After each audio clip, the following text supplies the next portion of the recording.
Oh, yeah. Well, here's the thing, and this is one of the reasons why I'm not so sure that the company's not up for sale. You announced Toy Story 5, you announced Zootopia 6, you announced all these other fucking shows and movies.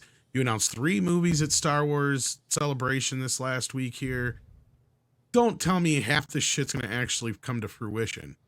This smells like they're just trying to boost the business right now to get rid of it and unload it. I could be wrong, but I've been hearing some weird rumors. So. For which business exact? I'm sorry, I had to... Just Disney in general. The whole kit and caboodle. I don't think they'll sell anything off. The thing is that why would you... The market for Disney is so small because of their size and the problems they would create with it. Yeah, I mean, and realistically, why would you sell? Disney could, let's be honest, they still have enough FU money. They could pull themselves out of this shit if they would stop with the woke shit, fire the Kathleen Kennedy, actually clean house of all these woke crazy people and go back to the roots of what Disney is, which is making family films without weird LGBTQ propaganda thrown in the mix of every single thing that they do. I mean, Well, you know they got a kid in BlackRock.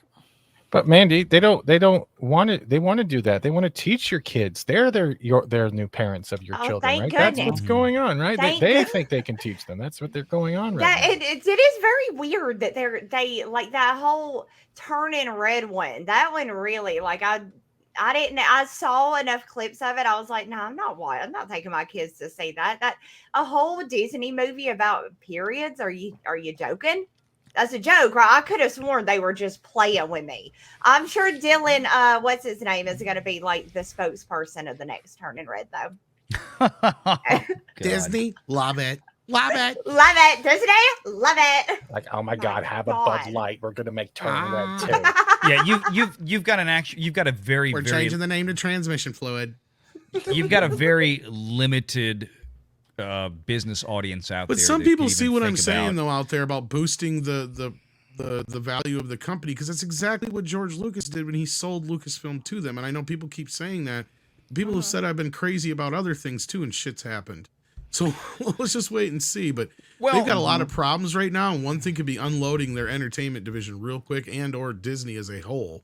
What do you think? They would have to probably break it up and sell it individual pieces, right? Because who could afford ESPN will get sold off by Disney? itself. They'll probably keep ESPN and ABC and ditch the rest, is what I'm thinking. I have a question. Where is their entertainment division? Because I have yet to see any. Yeah, they're gone. They're on vacation. Here's the thing. Sorry. Again, the ESPN side of things, the linear broadcast is a cash machine. The parks and resorts are cash machines. What's failing right now is the movie studios. Now, even when the movie studios were in their heyday, and let's go from 2010 or 2009 to 2019, right in the midst of when Pixar was putting out and Disney Animation was putting out some of the biggest box office titles. Marvel was putting out some of the biggest box office titles.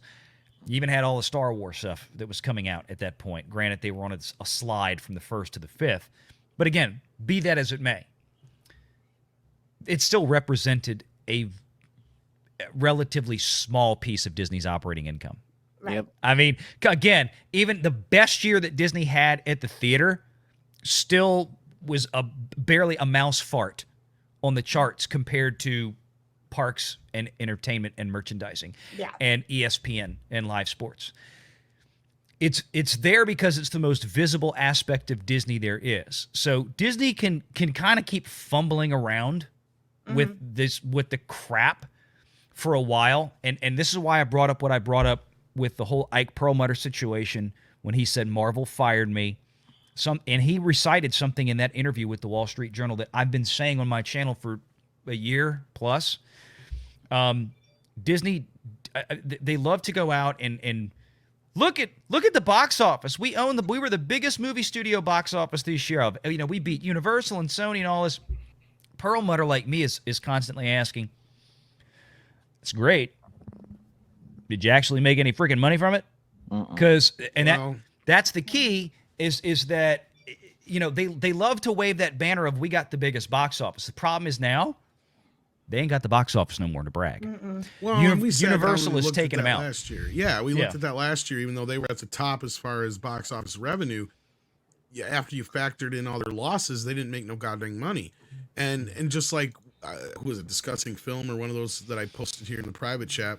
They're trying to say that Wakanda Forever made like 200 some million in profit. That's what from freaking country. That's from Deadline magazine. Yeah. I'll address that if we have time. Deadline, and let me just say this. I'll kind of give you the quick version. Yeah, I was gonna say it's not worth getting into too deeply because obviously it's stupid. Deadline has been doing those charts where they come up with the top 10 most profitable blockbusters of the year. They haven't really done it since 2019.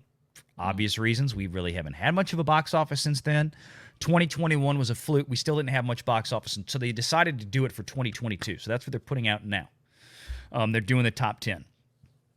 They even stipulate when they get to the Disney ones, or at least they did with it was one of the Disney. Oh, it was Thor: Love and Thunder. It was the first one that was on the chart. They put it at the number 8 position, and they said, you go down there and you realize, 170 million for licensing for streaming and television, and I'm like, wait,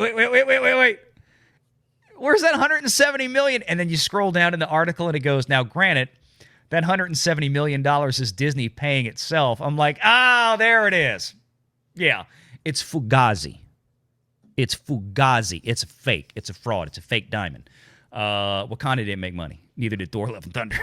So it's, you can say, well, Disney paid itself, and so they made it look like they made money on the books. No, that's not a fair comparison to movie studios like Universal and Sony Pictures and some of the other ones out there, Lionsgate, for example, where they're actually licensing out the movies for hundreds of millions of dollars to actual third parties that are writing them checks for it that don't come from one pocket of Disney and put in the other pocket of Disney. Again, as I like to remind people, this is why Disney Plus is $12 billion in the hole. Yep. Because of this for the last several years. They've lost $12 billion. Is it really that much? Yeah, cumulatively. We cover the financial, we cover the earnings reports every quarter. It's out there. And here's the thing, Wall Street's going to start taking notice now that the box office is collapsing for Disney. This is when Wall Street's going to start going, wait a minute. We need to start looking at this more closely, because we're cool with the live sports, we're cool with the parks, and we're cool with the resorts and all this kind of stuff. But the studio side, we've got Lightyear that failed. We got not Puss in Boots, but Lightyear that failed. Strange World that was a disaster. We just had Ant-Man that was a total flop, total fail.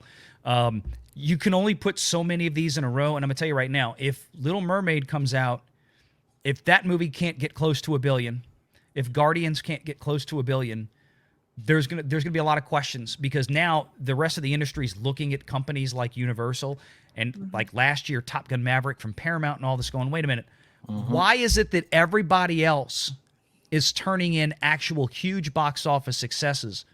Why is Disney just languishing around there in the bottom or middle?